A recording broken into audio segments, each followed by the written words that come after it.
Here we are starting week 3 in research methods. So unit 3, week 5, unit 3. Last unit, in unit 2, we talked about some concepts such as hypotheses. So there are 3 types of hypotheses: a null hypothesis, and then a directional hypothesis, and then a non-directional hypothesis. So you need to be able to tell the difference between those 3 and write examples of each. So we also looked at the difference between qualitative methods and quantitative methods. So that's kind of a major differentiation in 2 major types of studies that we're going to be looking at throughout this semester. And then we also looked at the different parts of a research paper and the steps in creating that. And we practiced writing some research questions, going from measuring the scope of a broad major concept, narrowing a broad major concept, into a specific and measurable question that we can answer. So that's pretty challenging. Writing a research question is kind of hard. You have to, like you said, like you saw in the lesson, narrow down that very big major concept into something that you can actually pinpoint and measure. So we practice that, and we'll keep practicing. Some comments on assignments that I have graded. So I posted a video tutorial in this unit's content about how I grade your assignments, ways that I give you feedback.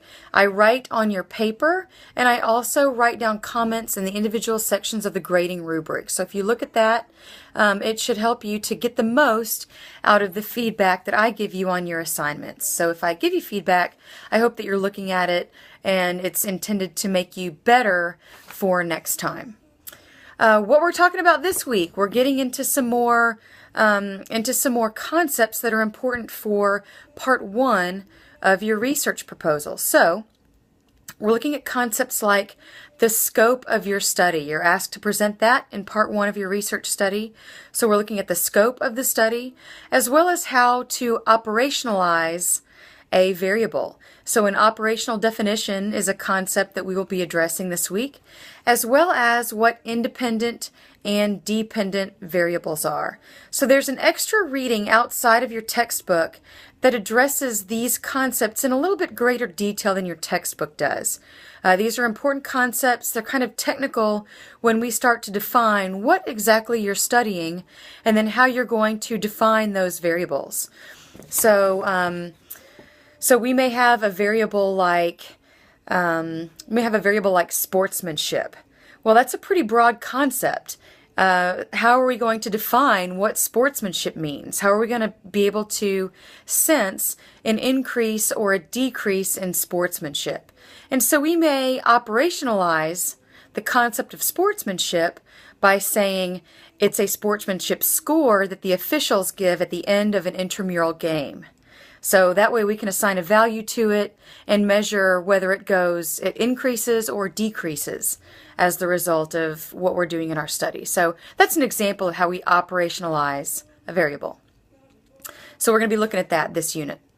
Some assignments that we have in this unit. We've got 2 reaction assignments.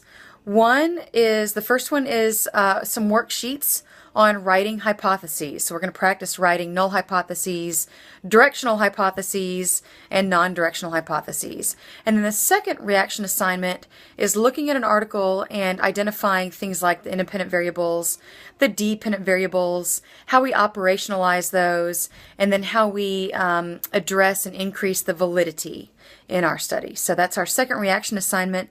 And then we have our first test at the end of this unit. So do your reaction assignments first, and they will help you to get used to the various terminology that you'll be seeing in the test, and to get used to doing some of the various exercises with variables, operationalizing variables, writing research questions, writing hypotheses, because you're going to have to do all of that in your test.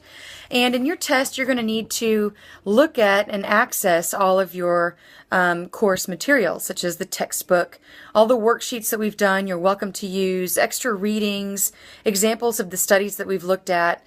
Please use that when you're taking the test because it will help you. So let me know what questions that you have. There's a lot to do in this unit, and I hope you have enjoyed the first couple units so far. Let's have a good Unit 3.